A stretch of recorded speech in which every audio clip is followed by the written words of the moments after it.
ಎಲ್ಲರೂ ಹೇಗಿದ್ದೀರಾ ಫ್ರೆಂಡ್ಸ್? ಇವತ್ತು ನಾನು ಚಪಾತಿಗೆ ಒಂದು ಸಿಂಪಲ್ ಆಗಿರೋ ಒಂದು ಪಲ್ಯ ಮಾಡ್ತಾಯಿದ್ದೀನಿ. ಯಾವುದಾದ್ರು ತರಕಾರಿ ತೊಗೊಂಡಿದ್ದೇನೆ ನೋಡಿ, ಒಂದು ಸ್ವಲ್ಪ ಬೀನ್ಸ್ ತೊಗೊಂಡಿದ್ದೇನೆ, ಮತ್ತೊಂದು 2 ಕ್ಯಾರೆಟು, ಮತ್ತೊಂದು 2 ಆಲೂಗಡ್ಡೆ ತೊಗೊಂಡಿದ್ದೇನೆ. ಅದನ್ನೆಲ್ಲ ಹಾಕಿ ಒಂದು ಪಲ್ಯ ಮಾಡ್ತಾಯಿದ್ದೇನೆ. ಇದು ದಿಢೀರಂತ ಮಾಡ್ಕೊಳ್ಬೋದು, ಇದು ವೆಜಿಟೇಬಲ್ ಗ್ರೇವಿ ಅಂತಾದರೂ ಕರಿಬೋದು. ಇವಾಗ ಮೊದಲು ಇದನ್ನೆಲ್ಲ ಕಟ್ ಮಾಡ್ಕೊಂಡು ತೊಳ್ಕೊಂಡು ಬರ್ತೇನೆ, ಆಮೇಲೆ ನಿಮ್ಗೆ ತೋರಿಸ್ತೀನಿ ಹೇಗೆ ಮಾಡೋದು ಅಂತ. ನೋಡಿ, ಈಗ ತರಕಾರಿ ಎಲ್ಲ ಕಟ್ ಮಾಡಿ ಇಟ್ಕೊಂಡಿದ್ದೇನೆ. ಇವಾಗ ಇದ್ರ ಜೊತೆ ನೀವು ಬೇರೆ ತರಕಾರಿ ಇದ್ರೆ ಕೂಡ ಹಾಕ್ಬೋದು, ಕ್ಯಾಬೇಜ್ ಇದ್ರೆ ಹಾಕ್ಬೋದು, ಮತ್ತು ಬಟಾಣಿ, ಹಸಿ ಬಟಾಣಿ ಇದ್ರೆ ಹಾಕ್ಬೋದು, ಮತ್ತು ಒಣಗಿದ ಬಟಾಣಿ ಇದ್ರೆ, ಡ್ರೈ ಬಟಾಣಿ ಇದ್ರೆ ಅದನ್ನು ಕೂಡ ನೀರಲ್ಲಿ ನೆನೆಸ್ಕೊಂಡು ಹಾಕ್ಬೋದು. ಇದನ್ನೆಲ್ಲ ಬೇಯಿಸ್ಕೊಳ್ತೇನೆ. ಮತ್ತು 2 ಟೊಮೆಟೊ ಮತ್ತು 2 ಈರುಳ್ಳಿ ತೊಗೊಂಡಿದ್ದೇನೆ. ಇವಾಗ ಇದರಲ್ಲಿ ಮಸಾಲೆ ರುಬ್ಕೊಳ್ಬೇಕು. ಫಸ್ಟ್ ಅದನ್ನು ಬೇಯಿಸ್ಕೊಂಡು ಆಮೇಲೆ ಇದು ಮಸಾಲೆ ರುಬ್ಕೊಳ್ತೇನೆ. ಇವಾಗ ಮಸಾಲೆ ರುಬ್ಕೊಳ್ಳಿಕ್ಕೆ ಎಲ್ಲ ರೆಡಿ ಮಾಡಿ ಇಟ್ಕೊಂಡಿದ್ದೇನೆ. ಒಂದು 2 ಟೊಮೆಟೊ ಮತ್ತು ಮೀಡಿಯಮ್ ಸೈಜ್ದು 2 ಟೊಮೆಟೊ ಮತ್ತು 2 ಈರುಳ್ಳಿ ತೊಗೊಂಡಿದ್ದೇನೆ. ಮತ್ತೊಂದು 3ರಿಂದ 4 3 ಬಾದಾಮಿ, 3 ಗೋಡಂಬಿ ತೊಗೊಂಡಿದ್ದೇನೆ. ಮತ್ತೊಂದು ಸ್ವಲ್ಪ ಇದು ಕಡಲೆಪಪ್ಪು, ಮತ್ತೊಂದು ಅರ್ಧ ಸ್ಪೂನಷ್ಟು ಗಸಗಸೆ. ಇದು ಗಸಗಸೆ ಬೇಕಾದರೆ ಹಾಕ್ಕೊಳ್ಬೋದು, ನಿಮ್ಗೆ ಎಷ್ಟ ಇದ್ರೆ ಹಾಕ್ಕೊಳ್ಬೋದು. ಮತ್ತೊಂದು ಸ್ವಲ್ಪ ಲವಂಗ ಮತ್ತು ಒಂದು 2-3 ಏಲಕ್ಕಿ ತೊಗೊಂಡಿದ್ದೇನೆ. ಮತ್ತೊಂದು ಚಿಕ್ಕ ಪೀಸು ಶುಂಠಿ. ಬೆಳ್ಳುಳ್ಳಿ ಹಾಕ್ತಾ ಇಲ್ಲ ನಾನು, ನಿಮಗೆ ಬೇಕಾದ್ರೆ ಇದಕ್ಕೆ ಬೆಳ್ಳುಳ್ಳಿ ಆ್ಯಡ್ ಮಾಡ್ಕೊಳ್ಬೋದು. ಇವಾಗ ಇದನ್ನೆಲ್ಲ ಫ್ರೈ ಮಾಡಿಕೊಂಡು ರುಬ್ಕೊಂಡು ಬರಬೇಕು, ಮಸಾಲೆ ರೆಡಿ ಮಾಡ್ಕೊಳ್ಬೇಕು. ಸ್ವಲ್ಪ ತುಪ್ಪ ಇಟ್ಕೊಂಡು, ಒಂದು ಅರ್ಧ ಸ್ಪೂನ್ ತುಪ್ಪ ಇಟ್ಕೊಂಡು ಇವಾಗ ಇದನ್ನೆಲ್ಲ ಫ್ರೈ ಮಾಡ್ಕೊಳ್ಬೇಕು. ನಾನು ಮೊದಲು ಶುಂಠಿ ಹಾಕ್ತಾ ಇದ್ದೇನೆ, ಸ್ವಲ್ಪ ಫ್ರೈ ಮಾಡ್ಕೊಳ್ಬೇಕು ಶುಂಠಿ. ಶುಂಠಿ ಹಾಕಿದ್ಮೇಲೆ ಮತ್ತೆ ಈ ಚಕ್ಕೆ ಮತ್ತು ಏಲಕ್ಕಿ ಇದೆಯಲ್ಲ ಅದನ್ನು ಕೂಡ ಹಾಕ್ತಾ ಇದ್ದೇನೆ. ಎಲ್ಲ ಹಾಕಿ ನೀವು ಫ್ರೈ ಮಾಡ್ಕೊಳ್ಬೋದು ಒಂದೇ ಸಲ.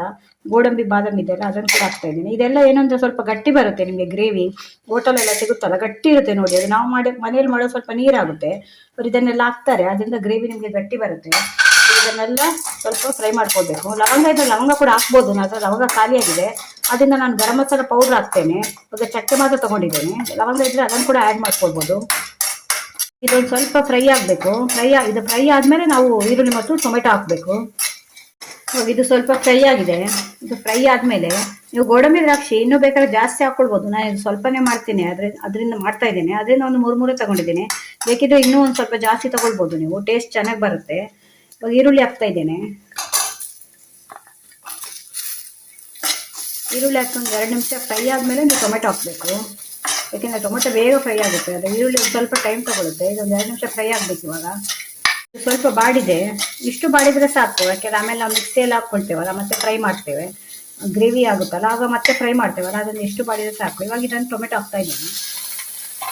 ಟೊಮೆಟೊ ಹಾಕಿದ್ಮೇಲೆ ಒಂದು ಸ್ವಲ್ಪ ಉಪ್ಪು ಹಾಕ್ತೇನೆ ನಾನು. ಉಪ್ಪು ಹಾಕೋದ್ರಿಂದ ಏನಾಗುತ್ತೆ ಅಂದರೆ ನಿಮಗೆ ಬೇಗ ಫ್ರೈ ಆಗುತ್ತೆ. ಸ್ವಲ್ಪ ಟೈಮ್ ತಗೊಳುತ್ತೆ. ಉಪ್ಪು ಹಾಕೋದ್ರಿಂದ ಕೂಡಲೇ 2 ನಿಮಿಷದಲ್ಲೇ ನಿಮಗೆ ಫ್ರೈ ಆಗುತ್ತೆ.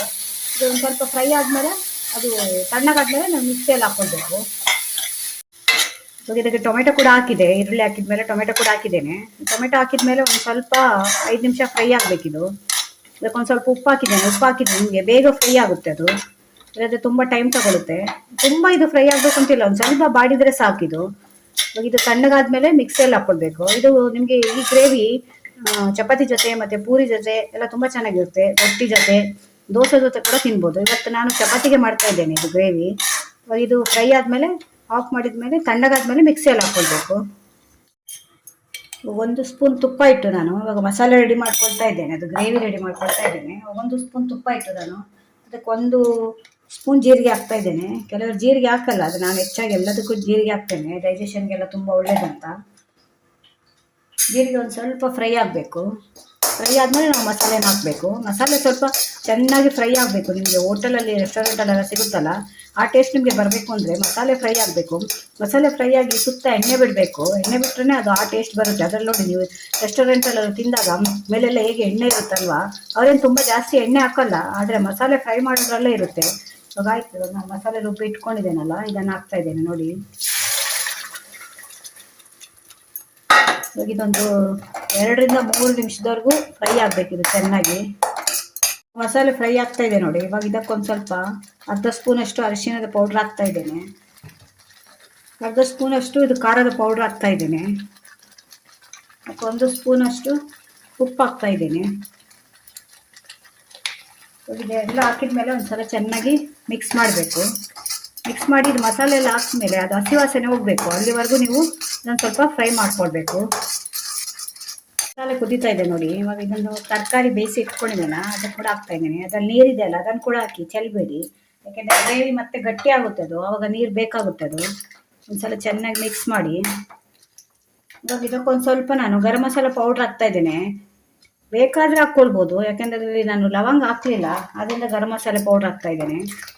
ಮತ್ತೊಂದು ಅರ್ಧ ಸ್ಪೂನಷ್ಟು ಸಕ್ಕರೆ ಹಾಕ್ತಾ ಇದ್ದೀನಿ. ಇದು ಕೂಡ ಅಷ್ಟೇ, ನಿಮ್ಮದು ಬೇಕಾದರೆ ಹಾಕ್ಕೊಳ್ಬೋದು. ಇದೊಂಥರ ರುಚಿ ಕೊಡುತ್ತೆ. ನೀವು ನಾರ್ತ್ ಇಂಡಿಯನ್ ಡಿಶಸ್ಸಲ್ಲಿ ಅವ್ರು ಸಕ್ಕರೆ ಯೂಸ್ ಮಾಡ್ತಾರೆ ಒಂದು ಸ್ವಲ್ಪ, ಯಾಕೆಂದರೆ ನಮ್ಮ ಹುಳಿ ಖಾರ ಎಲ್ಲ ಹಾಕಿರ್ತೇವೆ, ಆದರೆ ಸಿಹಿ ಇರಲ್ಲ, ಅದರಿಂದ ಒಂದು ಸ್ವಲ್ಪ ಸಕ್ಕರೆ ಹಾಕ್ತಾರೆ.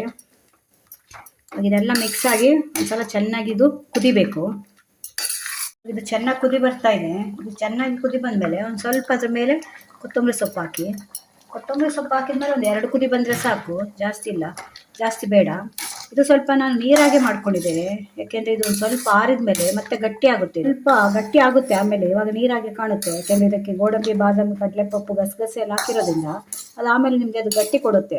ಅದರಿಂದ ಒಂದು ಸ್ವಲ್ಪ ಸ್ಟಾರ್ಟಿಂಗ್ ಮಾಡ್ಕೊಳ್ಳೋ ನೀರಾಗೆ ಮಾಡ್ಕೊಳ್ಳಿ. ನೀವು ತಿನ್ನುವಾಗ ಆರಿದ ಮೇಲೆ ಸ್ವಲ್ಪ ಇದಾಗುತ್ತೆ. ಇಲ್ಲ ಸ್ವಲ್ಪ ಗಟ್ಟಿನೇ ಬೇಕಂದ್ರೆ ಸ್ವಲ್ಪ ಗಟ್ಟಿ ಮಾಡ್ಕೊಳ್ಳಿ. ನಾನು ಅದು ಬೇಯಿಸಿದ ನೀರು ಕೂಡ ಇದಕ್ಕೆ ಹಾಕಿದ್ದೇನೆ, ವೇಸ್ಟ್ ಮಾಡದೆ. ಕೊತ್ತಂಬರಿ ಸೊಪ್ಪು ಹಾಕಿದ್ಮೇಲೆ ಲಾಸ್ಟಲ್ಲಿ ಒಂದು ಸ್ವಲ್ಪ ಕಸ್ತೂರಿ ಮೇಥಿ ತಗೊಂಡಿದ್ದೇನೆ, ಒಂದು ಅರ್ಧ ಸ್ಪೂನಷ್ಟು. ಇದನ್ನು ಹೀಗೆ ಪುಡಿ ಮಾಡಿ ಇವಾಗ ಇದಕ್ಕೆ ಹಾಕಬೇಕು. ಹಾಕಿದರೆ ವೆಜಿಟೇಬಲ್ ಗ್ರೇವಿ ರೆಡಿ ಆಯಿತು. ಅದು ತುಂಬ ಚೆನ್ನಾಗಿರುತ್ತೆ ಫ್ರೆಂಡ್ಸ್. ನಿಮಗೆ ಎಣ್ಣೆ ಬೇಕಾದರೆ, ತುಪ್ಪ ಬೇಕಾದರೆ ಇನ್ನೂ ಹಾಕ್ಕೊಳ್ಬೋದು. ನಾನು ಒಂದು ಸ್ಪೂನ್ ಹಾಕಿದ್ದೇನೆ ಅಷ್ಟೇ. ಇದಕ್ಕೆ ಆದಷ್ಟು ನಾವು ಎಣ್ಣೆ ಕಮ್ಮಿ ತಿನ್ನಬೇಕಂತ. ತುಪ್ಪ ಬೇಕಿದ್ರೆ ಆ್ಯಡ್ ಮಾಡ್ಕೊಳ್ಬೋದು. ಇದ್ರ ಮೇಲೆ ಒಂದು ಸ್ಪೂನ್ ತುಪ್ಪ ಹಾಕ್ಕೊಂಡ್ರೆ ಇನ್ನೂ ತುಂಬ ಚೆನ್ನಾಗಿರುತ್ತೆ. ಆದರೆ ನಾನು ಹಾಕ್ತಾ ಇಲ್ಲ, ಸಾಕಷ್ಟೇ ಅಂತ. ಇದು ಒಂದು 2 ಕುದಿ ಬಂದರೆ ಆಯಿತು. ನೋಡಿ ಇವಾಗ ಸಾಕು, ಇಷ್ಟು ಕುದಿದ್ರೆ ಸಾಕಿದು. ಇವಾಗ ವೆಜಿಟೇಬಲ್ ಗ್ರೇವಿ ರೆಡಿಯಾಗಿದೆ. ನೋಡಿ ಫ್ರೆಂಡ್ಸ್, ವೆಜಿಟೇಬಲ್ ಗ್ರೇವಿ ರೆಡಿಯಾಗಿದೆ. ಎಷ್ಟು ಚೆಂದ ಕಾಣ್ತಿದೆ ನೋಡಿ, ಎಷ್ಟು ಚೆಂದಾಗಿ ಪರಿಮಳ ಬರ್ತಾ ಇದೆ. ಅಷ್ಟು ರುಚಿ ಕೂಡ ಅಷ್ಟೇ ಚೆನ್ನಾಗಿರುತ್ತೆ, ಆರೋಗ್ಯ ಕೂಡ ಒಳ್ಳೆಯದು. ಎಲ್ಲ ನಾವು ತರಕಾರಿ ಎಲ್ಲ ಯೂಸ್ ಮಾಡಿರೋದಲ್ವಾ. ಇದಕ್ಕೆ ಬೇಕಾದ್ರೆ ನೀವು ಪನ್ನೀರ್ ಕೂಡ ಹಾಕ್ಕೊಳ್ಬೋದು, ಆದರೆ ಅದು ಒಂದು ಬೇರೆ ಟೇಸ್ಟ್ ಬರುತ್ತೆ ಪನ್ನೀರ್ ಹಾಕಿದರೆ. ನಾನು ಪನ್ನೀರ್ ಹಾಕಿ ಕೂಡ ಮಾಡಿದ್ದೇನೆ ಒಂದು ಗ್ರೇವಿ. ಇದು ವೆಜಿಟೇಬಲ್ ಹಾಕಿ ಮಾಡ್ತಿರೋದು. ಇದಕ್ಕೆ ಬೇಕಾದರೆ ಬೇರೆ ವೆಜಿಟೇಬಲ್ ಕೂಡ ಆ್ಯಡ್ ಮಾಡ್ಕೊಳ್ಬೋದು. ಇನ್ನು ಬೀಟ್ರೂಟ್ ಒಂದು ಬಿಟ್ಟು ಕೆಲವು ವೆಜಿಟೇಬಲ್ ಎಲ್ಲ ಆ್ಯಡ್ ಮಾಡ್ಕೊಳ್ಬೋದು. ಇದು ಒಂದ್ಸಲ ನೀವು ಮನೆಯಲ್ಲಿ ಟ್ರೈ ಮಾಡಿ ನೋಡಿ. ಚಪಾತಿ ಜೊತೆ, ಪೂರಿ ಜೊತೆ ತುಂಬ ಚೆನ್ನಾಗಿರುತ್ತೆ. ಚಪಾತಿ ಜೊತೆ, ಪೂರಿ ಜೊತೆ ಅಂತೂ ಬೆಸ್ಟ್ ಕಾಂಬಿನೇಷನ್ ಇದು. ಮನೇಲಿ ಕೂಡ ಮಾಡ್ಕೊಳ್ಬೋದು, ಬಾಕ್ಸಿಗೆ ಕೂಡ ಮಾಡ್ಕೊಳ್ಬೋದು ನಿಮ್ಮ ಹಸ್ಬೆಂಡ್ಗೆ, ಮಕ್ಕಳಿಗೆಲ್ಲ. ಈ ವಿಡಿಯೋ ಇಷ್ಟ ಆದರೆ ನನ್ನ ಚಾನಲ್ ಸಬ್ಸ್ಕ್ರೈಬ್ ಮಾಡ್ಕೊಂಡು ನೋಡಿ. ಇದೇ ಥರ ಹೊಸ ಹೊಸ ವಿಡಿಯೋ ತೊಗೊಂಡು ಮತ್ತೆ ಬರ್ತೀನಿ. Bye friends.